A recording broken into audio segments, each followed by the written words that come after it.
The show, my friend. Oh, it's always a pleasure, Danny. How you doing? Good, good. You and I always have a lot of stuff to talk about. So much stuff on and off camera that we sometimes lose track of the fact that we have a podcast to record. So, yeah. But let's go. You're one of the more pleasant people that I speak to.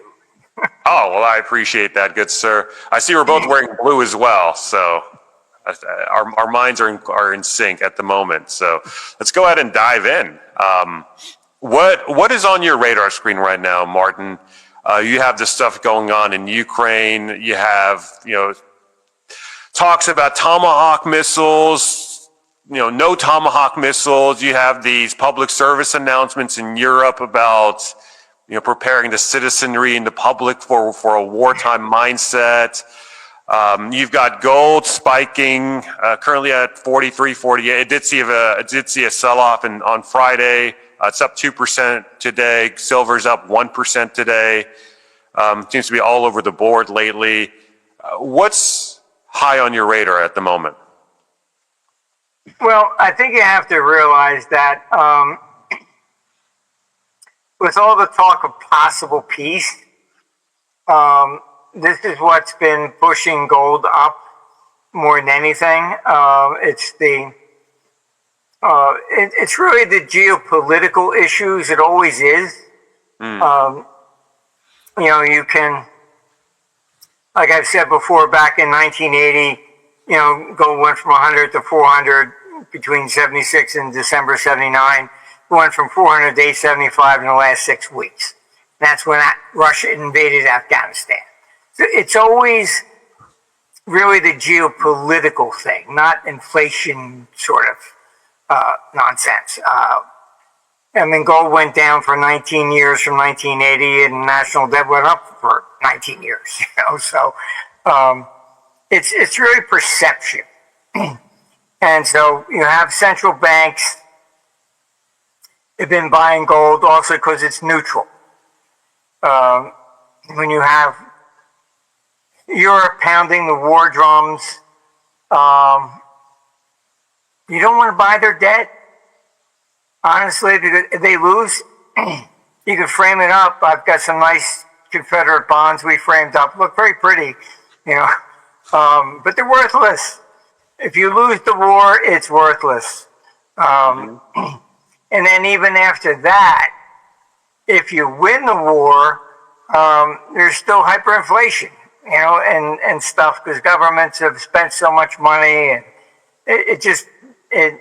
there's nobody really benefits from modern wars today. This isn't the ancient times where Alexander the Great, crosses and Persia's got the biggest, treasury of gold and silver in the world. It's the spoils. Today, it's not there. All this nonsense about, Russia wants to invade Europe. For what? All right, they have no energy. They got to buy it from Russia. They have no rare earths, no major gold reserves. What are you going to get? All you're going to get is nothing but headaches, turmoil. You're walking into France and they're going to ask you, are you going to pay our pensions now? That's it. Well, Martin, didn't you hear?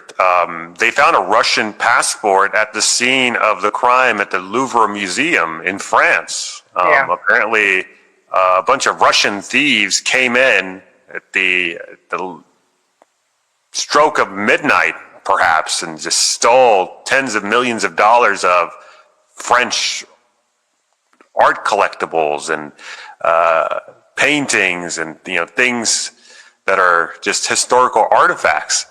I mean, didn't you get the memo? Yeah, they're probably in the government's secret vault downstairs, so they can blame Russians.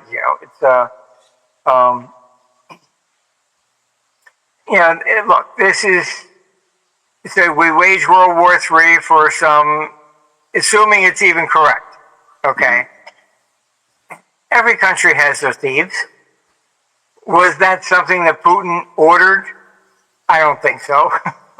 Yeah. There's 100 million of them, so I mean, you've bound to find some teams every now Yeah, and then. look, I mean, this is pretty standard. I mean, but anything they can do to keep the propaganda going, namely because Europe it's screwed. I mean, our computer warns it's not likely to even exist after 2030. You've had the EU, and they never designed the currency correctly to begin with. And as I've said before, when I got called in, I told them you had to consolidate the debt if you want to compete with the dollar. And it was Helmut Kohl that wouldn't allow them to do that. And he took Germany into the euro without a vote. And so he knew the German people would be against it, as was the Bundesbank. Because they would have seen consolidating the debt as bailing out Greece and Italy, etc. So he said no consolidation. Now, I warned them, this is going to undermine the euro. Here's the problem. When Greece got into trouble in 2010, the traders immediately looked and said, who's next? They started attacking Spain. France is the second largest economy in the EU.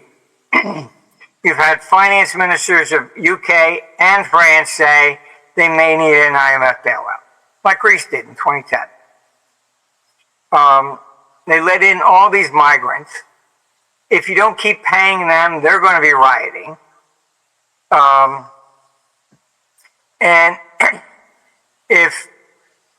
The rumors that France has been dipping into the 70-some billion that they froze from Russia, stealing that money. Euroclear is supposed to have 330. And so if France is pushed to seek an IMF bailout, what's it saying? Not only that they are in trouble, it's that they can't sell the new debt. And I've been warning all the time, a country fails when you can't sell the new debt to pay off the old. That's the default. So you get even a rumor that France is going to do that. And what's going to happen? The traders are going to look, because they never consolidated the debt. Our banking system is secure. They use federal debt. If California went bust, the traders are going to say, oh, who's next? Oh, Illinois. They're not going to attack the Fed. All right? So, in Europe, because there is no federal debt, each bank has to have a portfolio made up of the debt of all these member states. So what will happen? I'm not an academic. I'm a trader. All right. First thing you're going to do is, which banks hold the most French debt? Short them. All right. So you're looking at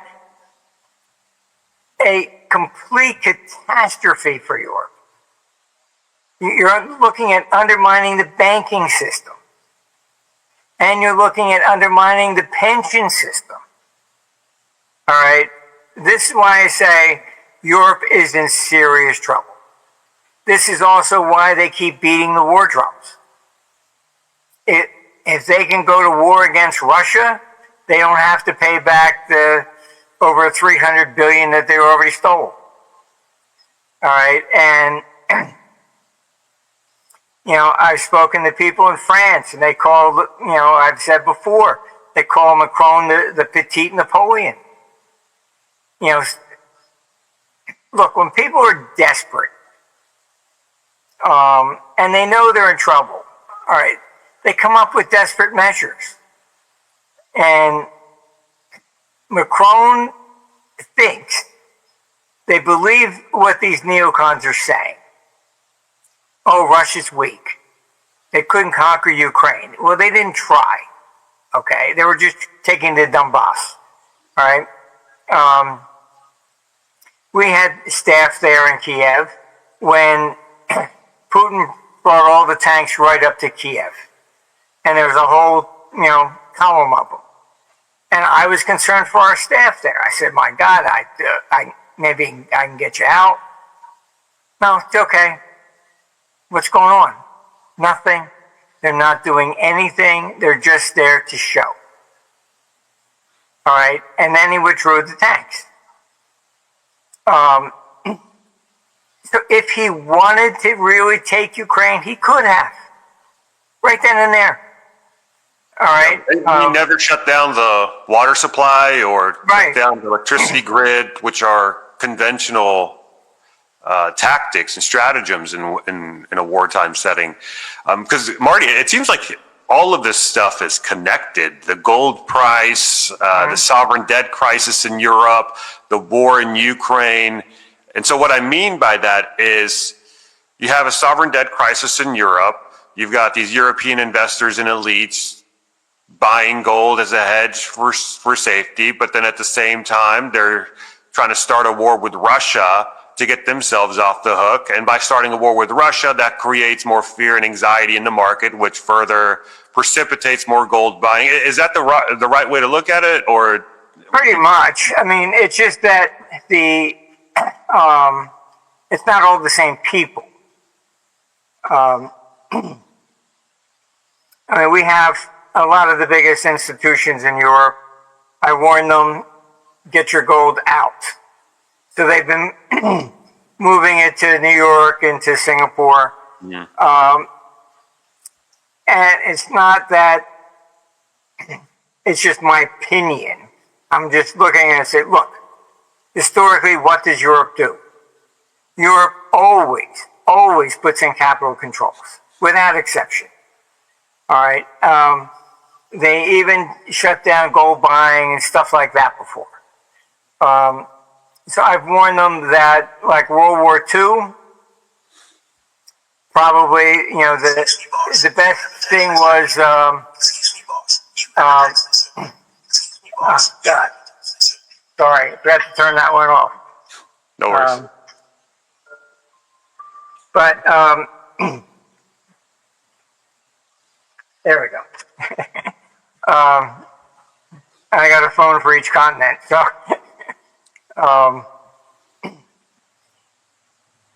But, you have to, that during World War II, you couldn't even buy gold.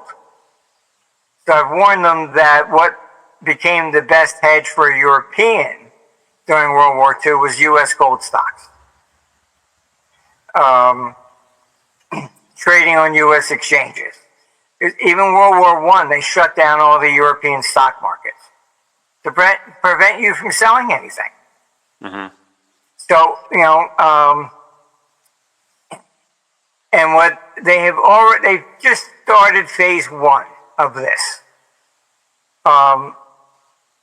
Last week they put in, if you're going to travel to Europe or leave, you must report all your bank accounts.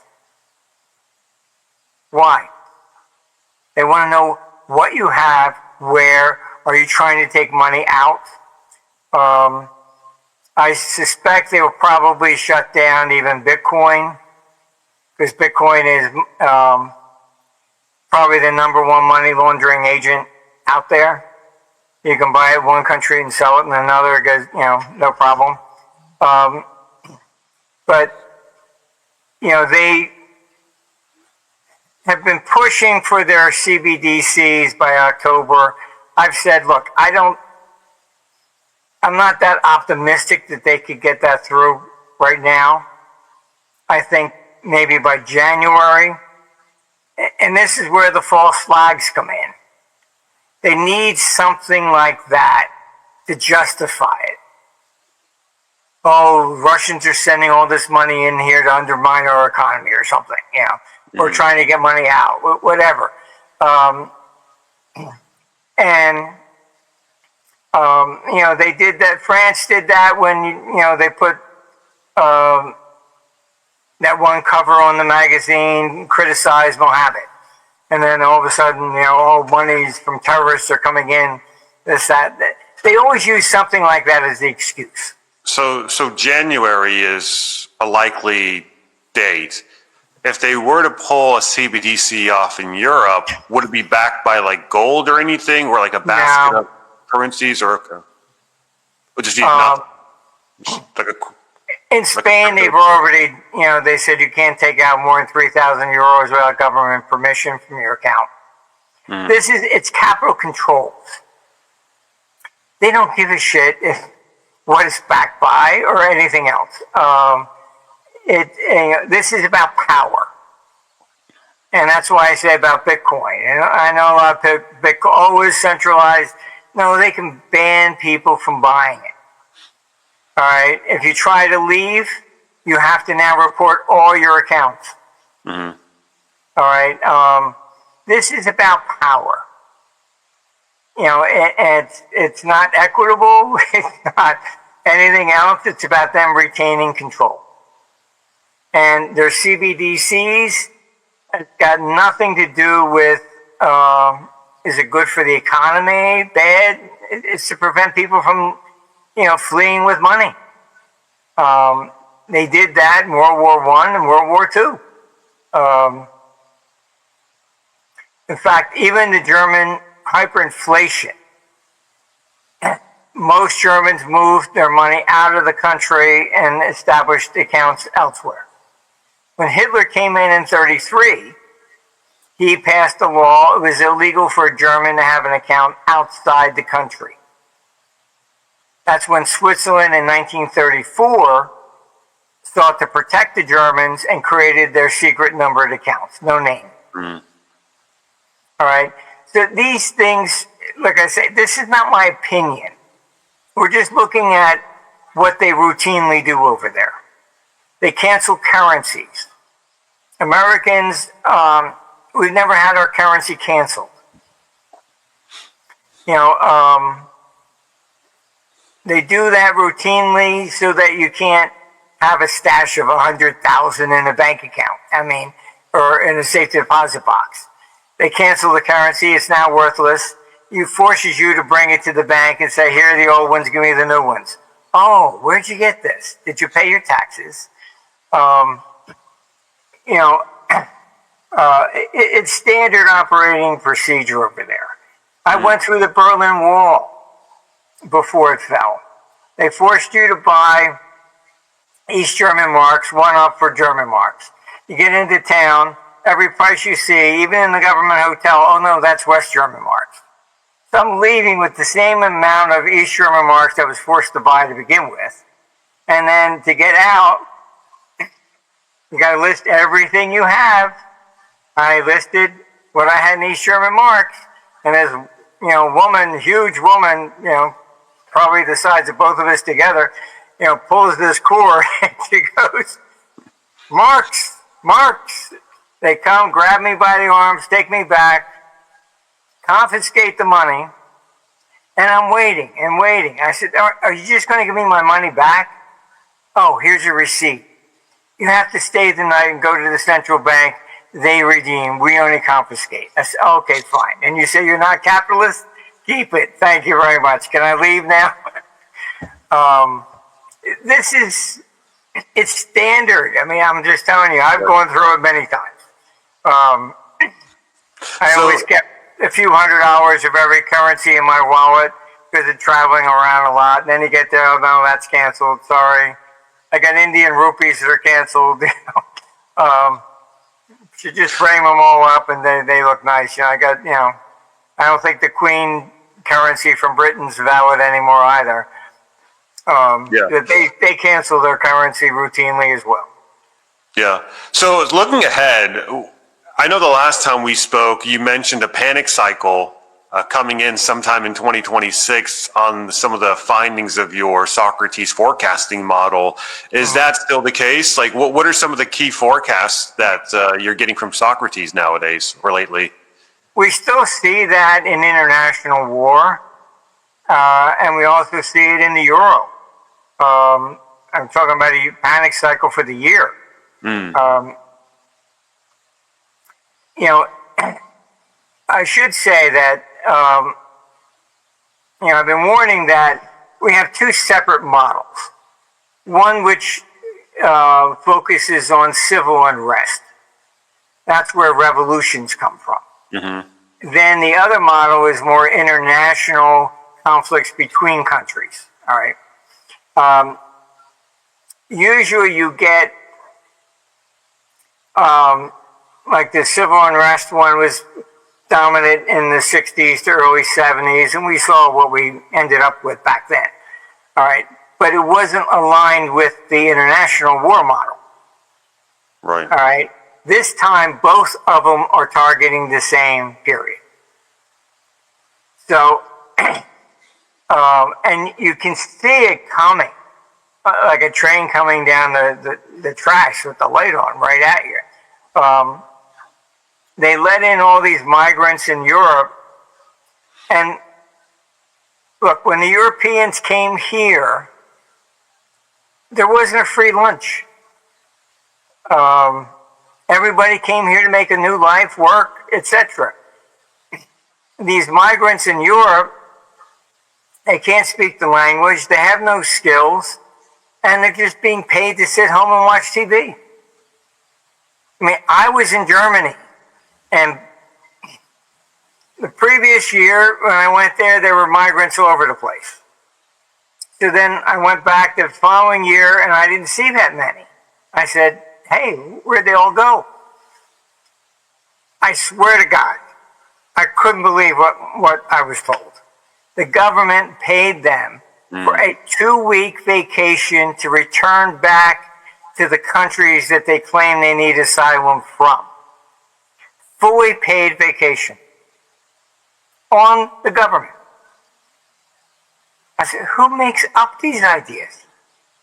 And first of all, I'm fleeing this country because my life is in danger, but I go back there for a vacation? I mean, it's, I don't know. Do we have anybody more intelligent than Hermit the Frog running governments anymore, or what? Hard to argue with that, but has there ever been a time in history where we've seen like a spike in the revolutionary cycle as well as like the international war cycle simultaneously, or is this unprecedented? No, the last time was basically at the end of the 18th century. So we had the American Revolution, then the French Revolution says, oh, that's a good idea. Then, you have an international war. And then that even spilled over and continued into 1848, which swept all of Europe within 50 years. So this is like once in a quarter of a millennium. Yeah, no, this is basically once every roughly 300 years or whatever. You tend to overthrow the form of government. And so I think that's what our 2032 is about. It's, I believe this time you're looking at the collapse of republics. Our founding fathers, unfortunately, I think they believe the three Greek philosophers that were against democracy, and they chose the worst of all, which is a republic. And they believe the fake news of Cicero back then.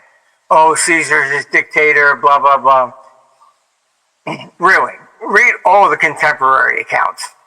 When Caesar crossed the Rubicon, what happened? He did not have to fight to Rome. All the cities opened their gates. They cheered him as a savior. There was a huge debt crisis. Okay? It was the Senate that fled Rome to Asia. Hey guys, quick break from the video. I want to put something on your radar screen that I think a lot of you will appreciate, actually. There's this book called After the Fall, Worldwide Financial and Economic Collapse, a real-world survival guide.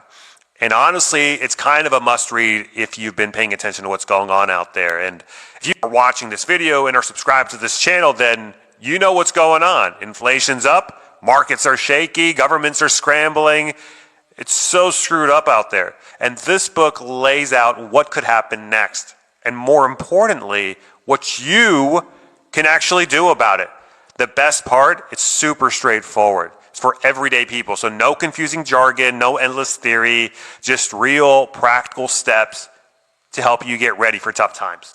Whether that's protecting your money, making smarter day-to-day decisions, or just not being caught off guard. I dropped the link in the description box if you want to check it out. And seriously, guys, if you've ever thought, what if things get worse? Am I ready? This is a great place to start. So thanks for your time. Let's get back to the video. Bye. Obviously, they didn't have the support of the people, did they? You know, Caesar put in, you know, he was a great reformer. The high priest, I mean, to show you the corruption level, the high priest had the discretion to put in leap days. So they would bribe the high priest. They didn't want to go to an election, give us an extra couple months. So when Caesar crossed the Rubicon, it was supposed to be January 10th, according to the calendar. All right. It would have been dead winter. It wasn't winter. The seasons got so out of whack. Caesar created our calendar. You know, and he formalized it. And basically created the leap days, etc. Took we were based, Rome was based on the moon rather than the sun, and they knew it was not correct, so they gave the high priest the discretion. When you can bribe the high priest for elections, what does that say? Even the election of 53 AD, you can look it up. The bribery was so intense that interest rates doubled. I mean, it was even like a Senate investigation on the. I mean, come on. And this is what we picked. So, juxtaposing what history has told us about these types of moments in time. What can we anticipate, from you mentioned interest rates. Are we looking at higher interest rates from now on? Can we have higher interest rates given the debt burden that we have? Are we looking at higher precious metals prices, higher commodity prices? What are some of the economic ramifications of going through these peak, once in a quarter millennium cycles that we're currently undergoing? Pretty much everything you said is on point.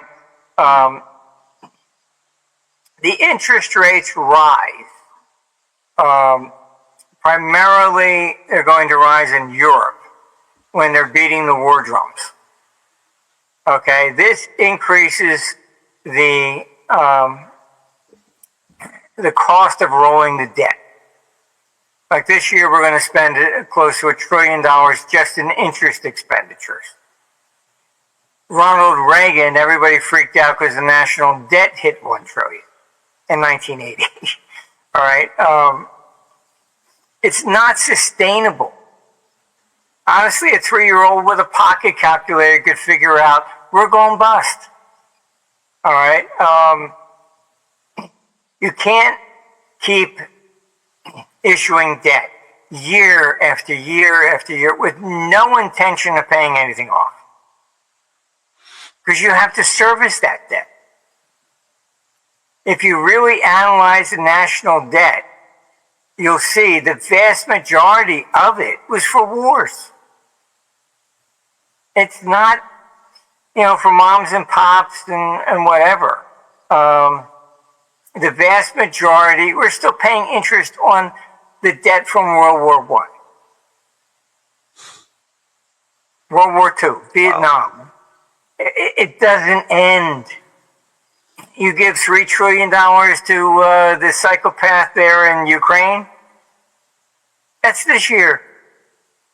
By by 2030, that will be $10 trillion we're spending in interest expenditures. Wow. It's undermining everything we have.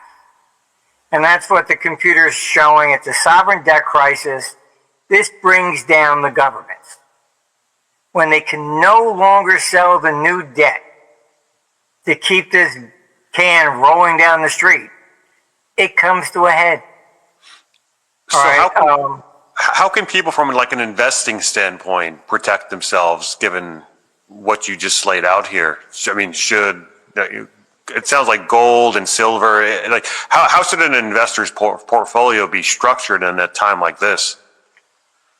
Understand that this is basically what we call going into the end of a private wave.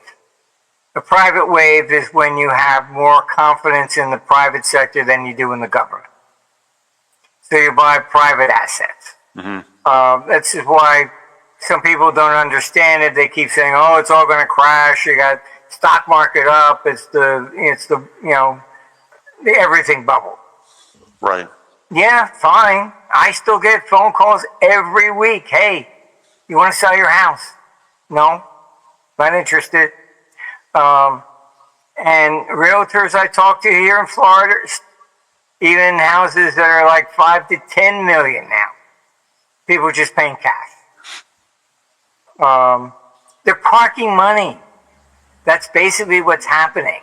You don't want to hold government debt, basically. U.S. it will be the last to fall, not the first. We have the largest economy in the world, but it's a consumer-based economy. I mean, as you know, we even have offices in China. I know every which side from Sunday. China has looked at the economic models of Europe, and they are failing. They've looked at the United States, and they see how the United States has boomed. China is deliberately copying the United States to create a consumer-based economy. All right, that's the key. Whereas you can Google it up and you look, the average net worth of a German citizen is less than that of an Italian. Germany is so mired in its old antiquated ideas of what inflation is. Oh, it's printing money, the quantity theory of money. Sorry, total bullshit. Does not work. They look at the hyperinflation. The hyperinflation came as a result of, not the cause of. All right, in December 22, they couldn't make reparation payments. They confiscated 10% of everybody's accounts. If you had this 10% brain function, you moved your money out of Germany. That's what I said about Hitler. Right in 33, came back illegal to have an account. So because everybody left, they had to keep printing money to make the reparation payments. All right, that's when the hyperinflation starts in 23, the year after they confiscate 10% of everybody's assets. So Germany's got its ass backwards. Oh, it was the hyperinflation. No, it was not. That was the result of, not the cause of. All right, so consequently, they keep their taxes very high. They're so afraid of inflation. That's what I was saying about coal wouldn't allow the German people to even vote to join the euro. It's this obsession with inflation over there, which is completely wrong. And they have oppressed their people. Germany is 25% of the EU economy. It's moving into depression. They went nuts on the COVID. Then they went nuts on the climate change. Then they went nuts and actually put sanctions on Russia. Their economy is shrinking. The number of possible jobs is declining. Then they told their car industry, oh, you can't produce gas cars, we want you to do electric. You saw tens of thousands of protesters out there from Volkswagen. And that's why I say, honestly, I'm probably giving Hermit Frog a bad reputation. He's probably smarter than the politicians. Yeah, they're not that smart, let's not get too carried away now. Yeah, I mean, it's just that whatever stupid decision they could have possibly made economically, they did. So Europe's not, it can't survive. It cannot possibly survive this way. Right. So to kind of recap, it looks like gold, like precious metals, commodities. Do you keep going along the general stock market here in this kind of scenario, or do you kind of lay off it a bit? Well, I think you'll get a little bit of a pullback in the metals and everything for at least a couple weeks or so, but it depends upon the perception of peace, etc. But when you look at the stock market, yeah, there's more of a risk of a bubble in the AI stocks, not necessarily in the blue chips. Just watch, if you call up the charts for the last few years, you'll see that the Dow led the way up. The Dow is where the big institutional money parks. They don't buy the IPO stuff. But talking in Europe, Europe is not necessarily in on the gold yet. Retail has been minimal over there, but they're all in the AI stocks. So I would be more concerned about Nvidia, stuff like that, reaching a temporary high. Okay, but then you're looking at how does we've got just two clients, both with well over $1 trillion portfolios. Wow. And people don't understand, a money manager that's got 50 million, 100 million, they can just pick up the phone and say, do this, do that. All right. When you're at this kind of level, you can't. You have to strategically get in and out. The markets aren't big enough. All right. So, over the years, I basically do a lot of consulting on what we call a natural hedge. I need more assets in this country versus that one, because the markets aren't big enough to handle it. All right. So we'll buy companies, land, things of that nature in one currency denominated, and I book that off against another currency to create what we call a natural hedge. Because you can't pick up the phone and say, give me a hedge on $1 trillion.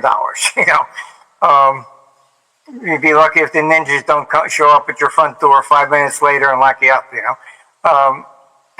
So it's a different, a completely management style. You have to understand the markets, the size, who's doing what, when, where, and how.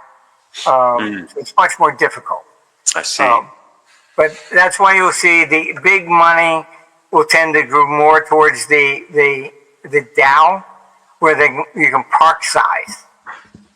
But they're not going to buy the latest IPO off of NASDAQ.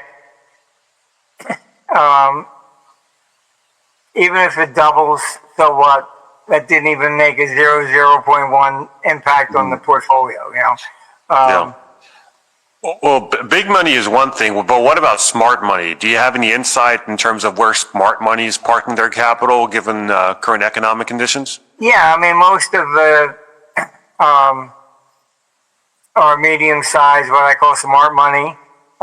They've been moving to the states. They've been putting it in equities, even real estate, things of this nature. In the United States. Yeah, across the pond. And I suspect that may get even more aggressive next year. What I've warned them is that when that first bullet flies, the whole purpose of the CBDC is to clamp down on capital outflows.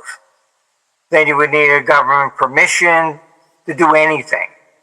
So a lot has been moving out strategically, trying to get it out of harm's way, per se.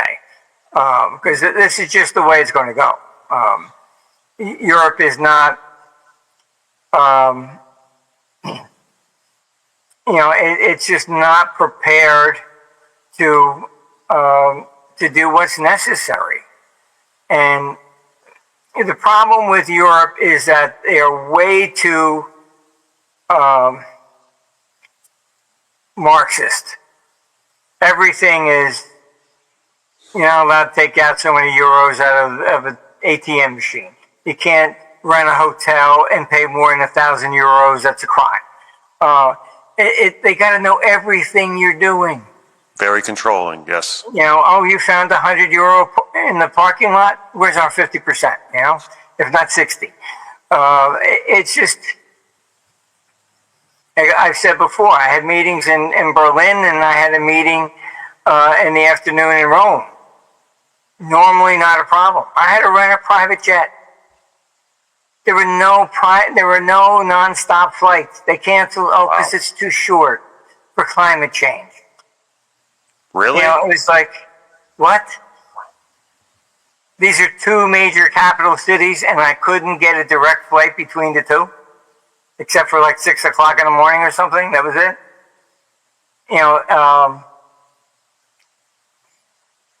I don't know. It just, I was totally shocked that I had to do that. Yeah. Well, it sounds like definitely, from what you're telling me, is that Europe is definitely the destination that people are fleeing their capital from, and the United States is a beneficiary of it.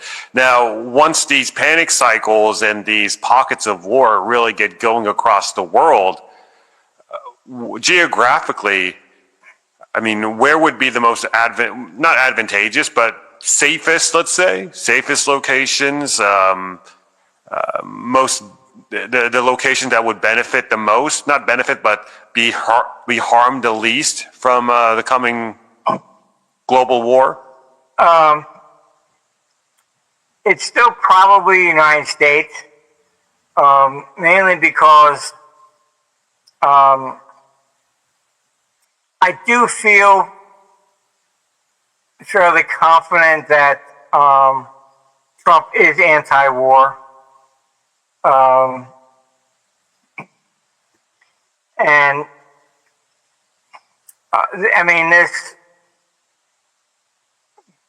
I was actually called in this week.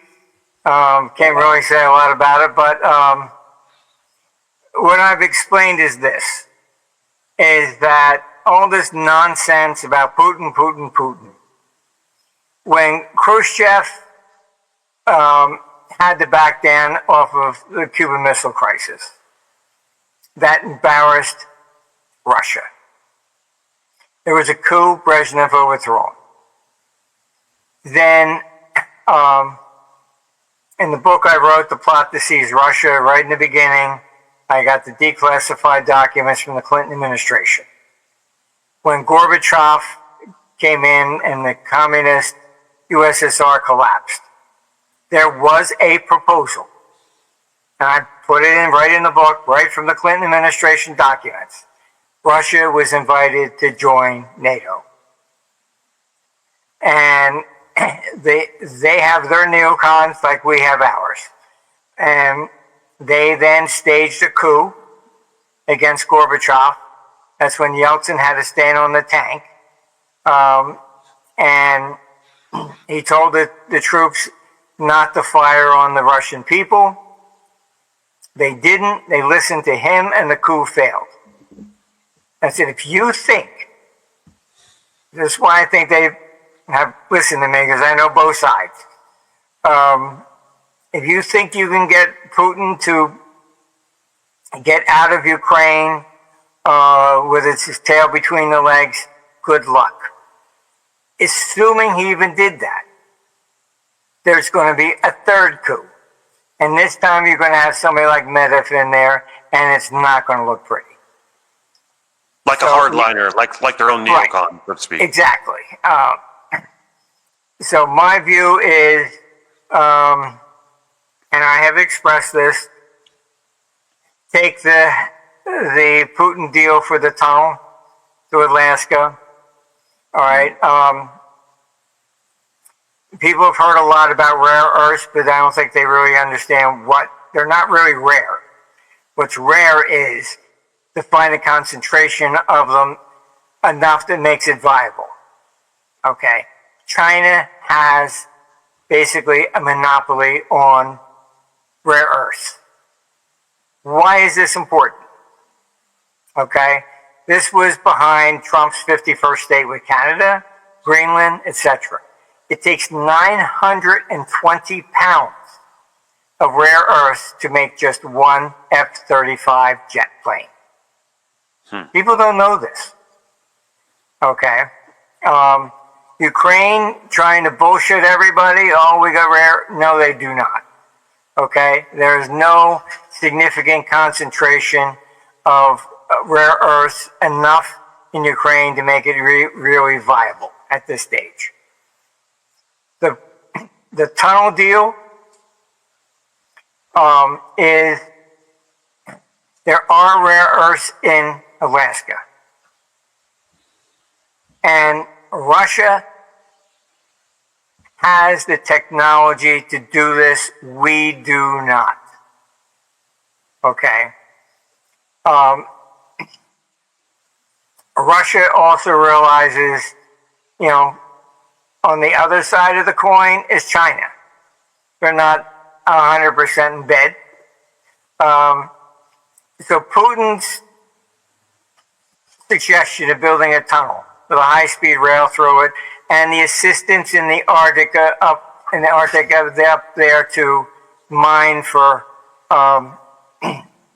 rare earths, all right, is the greatest possibility for peace, period. Why? Because this is what I have told Washington, all right, if we enter into joint ventures with Russians, all right, to develop rare earths in Russia as well as in Alaska or whatever, then that aligns us with Russia against NATO. It's going to be hard for them to claim Russia wants to invade. Yes. When they really do not. There's nothing in Europe worthwhile invading for. And this last meeting may have turned into another little bit of a shouting match. And you see Zelensky may have backed down. What I have warned is this, is that the last time, I even put a video of Kalis, who's the former PM of Estonia. She's number 2 there in the EU. She's a ruthless neocon. And when Trump was negotiating with Putin the last time, she publicly came out, we're not going to honor anything. We're not at the table. And we have to be at the table, otherwise it doesn't count. So a lot of times I think I get called in because I know how to deal with governments. I call it wordsmithing. All right. To mop up the mess. Yeah, look, I advise Maggie Thatcher keeping the pound out of the euro. She did. Then they staged a coup to get rid of her. And they took the pound in and they overvalued it to make it look strong. And then Soros starts attacking it. So now because I told them not to do this, they had to call me in. So I said, look, you overvalued the pound, you got to devalue it. I was told we can't. John Major ran for election and said he would not devalue the pound. So this is the wordsmithing. Okay, fine. All right. You have him say, we're going to allow the pound to float to seek its own level. Oh, brilliant. It's the same thing. Okay. It's just that the market's doing it rather than him declaring it. All right. So what I've suggested here is because of Kalis, what we say is, hey, this isn't my deal. You already signed it. It's called the Minsk Agreement. That the Donbass was allowed to take a vote and separate. You wouldn't honor it, and that's what caused the whole war. If the Minsk Agreement had been honored, Putin would have never crossed the border. All right? He even told that to Zelensky. All right? So my view was, one, you tell the EU you will honor the Minsk Agreement, or, I don't know if they said this, I would have, the U.S. will withdraw from NATO. Damn. You're on your own. Damn. And to Zelensky, who's the money grubber of all, I would say I'm going to issue an executive order, and nobody will be allowed to invest, no American, directly or indirectly, will be allowed to invest any money in Ukraine whatsoever. Cut off his dreams of trillions of dollars coming in so he can line his pockets. All of a sudden, after this meeting, he comes out and he says, all right, fine, maybe to end this war, we have to freeze it where it is. Is there any appetite by the Trump administration to not enter the war themselves, but leverage Europe to fight Russia on their behalf? Or is it simply Europe acting on its own to fight Russia? No, this is Europe. Okay. I was concerned about the Tomahawk missiles. I said, what is this? This is crazy. You give them to this psychopath over there. He's already threatened to level the Kremlin itself. And says, Putin, I hope you got a big enough, bomb show. Is it, really? Well, then, if I was Russia, I would give the same ability to Venezuela and give them targeting for the White House. Mm-hmm. What's the difference? Speaking of which, what's going on there with Venezuela? Are we about to go to war with Venezuela, or what's your take there? Yeah, the whole thing down there is, they are, most of the Venezuelans that I do know, and there are some that have fled here, live with family in Florida, they see him as a narcotic regime. So, and that comes from them, not from Washington or anybody else. So are we going to see? Do you anticipate regime change in Venezuela or boots on the ground? Like, what do you think are next steps here? My main concern about South America is that, and I think this is why Trump was trying to support Milei in Argentina. If South America is infested with Marxism, it always has been. This has been their reason they default routinely. Look at what Brazil is doing to Bolsonaro. It's left. And this is what has oppressed South America. It has prevented it from ever really rising through the economic malaise. And Argentina is the first country to challenge that. If I understand the theory, if Argentina can come out of this and survive, maybe it then becomes a model for the rest of South America. That's pretty much the real idea. And because South America is never going to be able to get up off its knees until it abandons this Marxist agenda. Let people freely expand their economies. And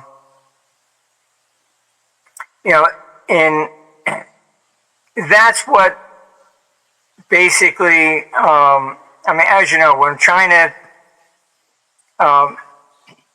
after Tiananmen Square, I was invited into China to help them become capitalist. And it was a very interesting experience because I was taken to this facility and there were hundreds of people in there pulling down everything from the internet. And the questions that I was answering were almost grade school level. Yeah. Well, they were tracking 249 varieties of tea. Why is this tea selling more here than there? Well, where's it coming from? Transportation costs. Price discovery, yeah. I got to see why communism failed. Because this idea of equality sounds nice, all right, but materially, it's a disaster. We're all equal in rights, absolutely, all right. But if a tea was $1 here, it had to be $1 over there to be fair and equal, even if it cost you $10 to get it there. That was the whole problem with communism. And then one question, well, why would somebody pay more for this tea versus that? Because they might like it more? Oh, really? It was like dehumanizing. Value is subjective. I mean, value is not... I really got to see it close up. And that's my, experience with that side. And the communism of China was different than that of Russia.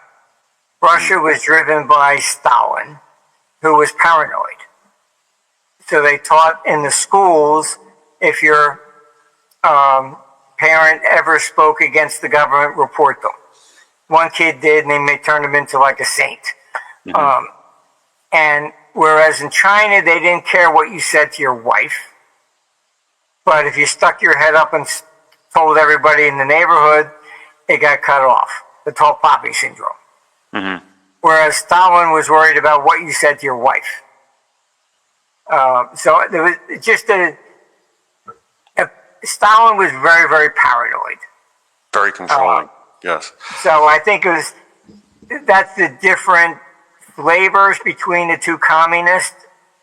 And the difference, I believe, my opinion, because China didn't interfere in that family unit, China boomed very fast after the fall of Tiananmen Square. Russia did not. They kind of almost strip-mined the people of what is humanity. And China also opened up the price discovery, like you said. They also opened up their markets to... Right. It's pretty much a capitalistic economy over there with, they got the Marxist undertones at the very top, but for all intents and purposes, you have wealth accumulation, you have billionaires, you have private property. Look, I had to explain this in Washington. I said, look, if you have to understand the Asian psyche. All right, they still call it the Communist Party, but they're not communists, obviously. You got probably more billionaires than we have. I said, the point is, if they change the name of the party, then they have to take Mao's picture down off the Forbidden City and say he was wrong. I guess you could call them MINOs, Marxists in name only, right? I don't know. It's interesting, but you know, look, I've dealt with Asia you know, for 40 years. I mean, it's you have to understand the thinking process and how things do happen there. It's substantially different. When the stock market in Japan was crashed, I mean, there were people actually diving from, office buildings because they had to take responsibility. Like 1929 you saw over here, but they were actually swan diving from major, office buildings. I see. It's quite different. Yeah. Quite different. Well, Martin, I know we get so caught up in these conversations. I look at the time, and we still have a few questions that I need to ask on behalf of my Substack audience. These are questions from my paying members on my Substack at capitalcosm.substack.com. The first question, and if you'd like to ask a question, if you'd like to submit questions to any of my future guests, consider becoming a paid member. A link is down below. My first question from Grisha. And so his question is, given the unfair judgment against you, Martin, that locked you up for 6 years, do you think it's time to rebuild our legal process from scratch so that justice is actually served? Maybe separating justice from money would be a good start, where everyone has access to justice all of the time and for free. If we can separate money from justice, I expect that the rats will desert the lucrative litigation industry and pave the way for the true believers of justice, to which we can all have access to. Yes, I have voiced my opinion on Capitol Hill about justice reform. My father was a lawyer. I studied law, and when my case started in New York, the lawyer says, "Oh shit, it's New York." I said, "What's the problem?" He said, "Oh, you don't understand. In New York, they practice law differently than every place else." And boy, do you find out. Changing transcripts, throwing the press out. I mean, it was just one atrocity after another that you watch. That's why when Epstein I saw where he was put. You can look it up. I put a blog in. The question is, does he die before a plea or after? They will never, ever allow someone of that magnitude, to be put on trial. Not going to happen. Oswald, kill him. Why? Because he might actually say who was behind him. Yeah. I will say this. The risk of letting him speak is much worse than the risk of people finding out that he was killed. Oh yeah, I will say this. I was shown this week the KGB file on JFK. Oh, interesting. That was released to them. Okay. The CIA destroyed it the last time. Unquestionably, and I will say this was a comment in a meeting, that you do realize what you're doing is what they killed JFK for. I said, I understand. Wow. He wanted to create peace, and our neocons in the CIA didn't want that. The same way as I said, the neocons overthrew Gorbachev over there, they didn't want peace. I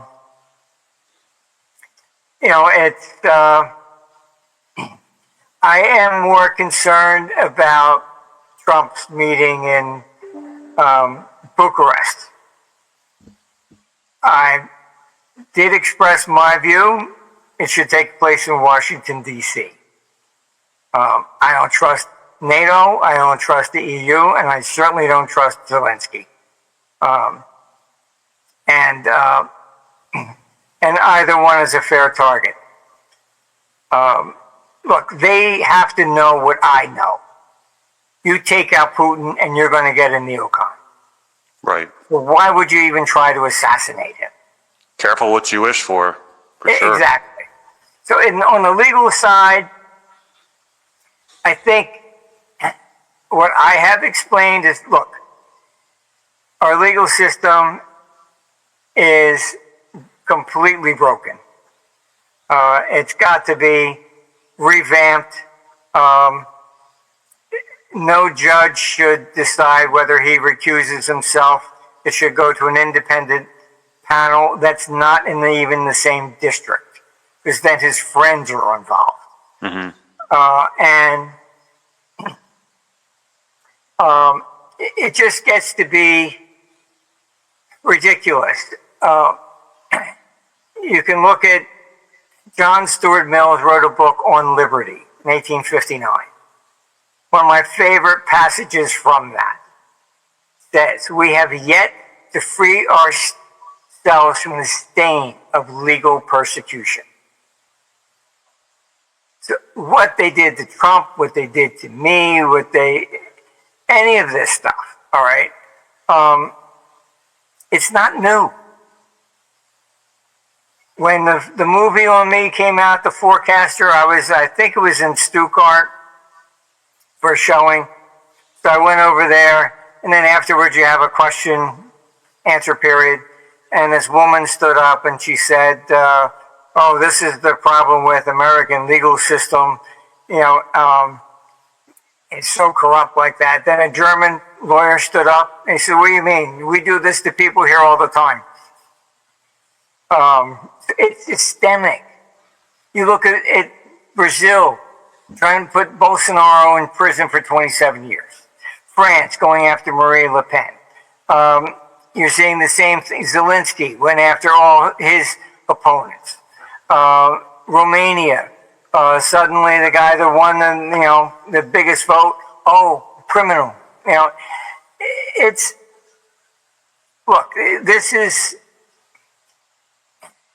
It's absolutely a joke, our legal system. It's a joke. There are there's going to be a sequel to The Forecaster coming out, but then there's a Hollywood film. I agreed they can do this.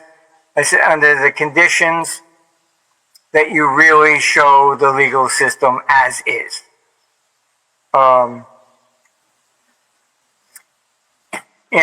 The judge who tried to throw me in contempt first, and the lawyer I had was a friend of mine, so he knew me personally. And he called me and says, what are you, crazy? I said, Richard, what's up? He said, we got a contempt hearing tomorrow. They said you went to the office, you took out all the incriminating evidence, the guards chased you through parking lots, and you got away. I said, what? I said, I was in New York.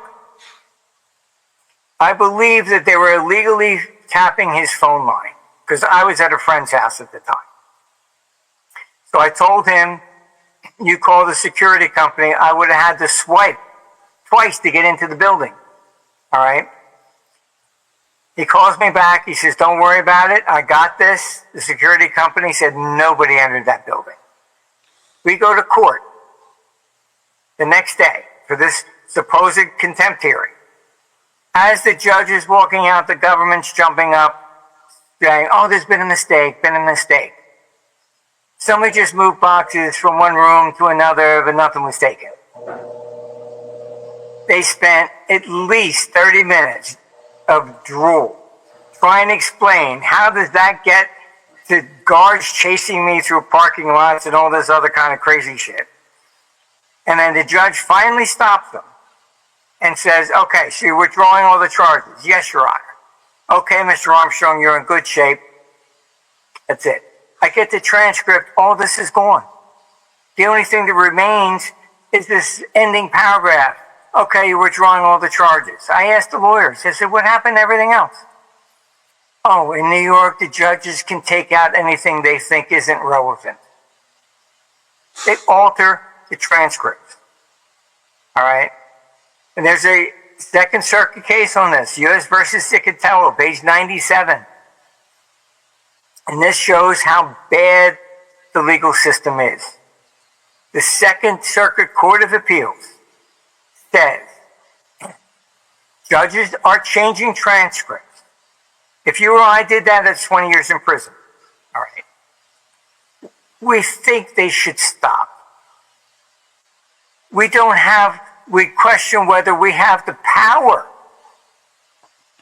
Look it up online. Whether we have the power to tell a judge to obey the law. If the Court of Appeals does not have the power to tell a judge, obey the law, who the hell does? Who does indeed? I mean, wow. I put in a motion to recuse this judge. It was so outrageous. Okay. Hundreds of people showed up.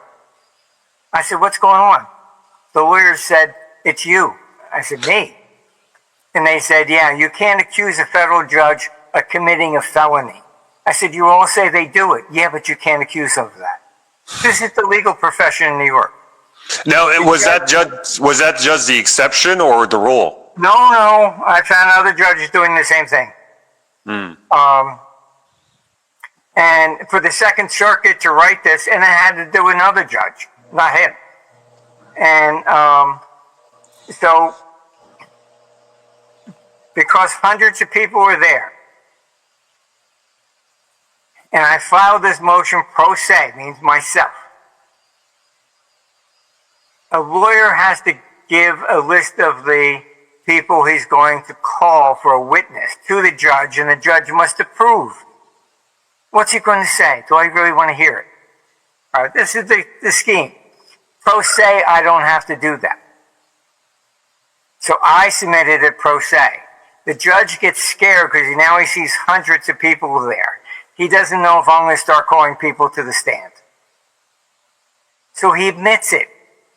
And it's right in the document, the transcript. Perhaps I put in a comma. Perhaps I put in a dash. I do not recall changing anything material. The whole place went dead silent. When I walked out, they said, oh my God, you got a federal judge to admit he committed a crime. He refused to recuse himself. He's now a witness in the case. Doesn't matter. I filed an appeal. The Second Circuit lost it 3 times. 3 times. And then said I was out of time to appeal. They protect their own. I'm telling you that. So wow. I said, this scene's got to be in this Hollywood movie. Then fine. I'm happy. But you've got to show America what is in the court system. It's horrible. Man, that was pretty discouraging. Hopefully you don't get into any more trouble here, Marty, but I got one more question for you, if you don't mind. What's that? This is from Jane A. Kane. Her question is, what do you think will happen to the supply chains in 2026? Which will be most affected, and what advice to prepare? Typically in war, the most sensitive supply chain is food. They're buying up food for soldiers, stuff like that. World War II, perhaps you'll recall that they even had victory gardens. Told you to grow your own food. I suggest you get about 2 years worth of supply of food, like pasta, things that will last. Wow. I do. I have it. Mainly, it's not price so much, but shortages. And so that's what you want to pay attention to. A lot of people, even World War II, died of starvation. So that's usually the number one area that's a problem. I'd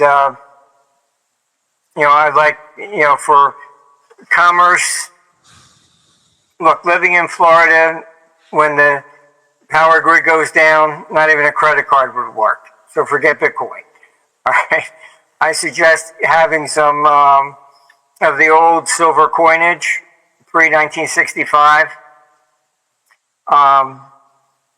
rather than even gold, because nobody's going to be able to make change for gold, and you're talking about somebody who's not familiar with what gold and silver even look like. But they can look at a quarter and say, oh, okay, fine, that says 1962, I know that's good. So we got to deal with the lowest denominations. Right. So junk silver? Yeah, not rare coins or anything. It's just, we used to trade them in $1,000 bags on the Chicago exchange. That stopped, I'm not sure how long ago, but back in the 60s and 70s, that was a contract on Chicago, $1,000 bag. Gotcha. Well, Marty, enlightening discussion, as always. Anything else you want to talk about before we wrap up here, before we, that we didn't get into, before we sign off? No, I'm just keeping my fingers crossed, trying to keep us at least out of any war with Russia. I don't see that as working out well for Europe. And I do scream as loud as I can on Capitol Hill to try and keep that goal in place, that if we at least stay out, then we're better, but Europe is not going to survive. Right. Well, we commend your service, good sir. Where can people find you if they want to see more of your work? You can go to armstrongeconomics.com. We keep it as an open source. You don't have to put in any emails. We don't sell advertising. We're trying to be a lone voice in the wilderness, I guess. Totally.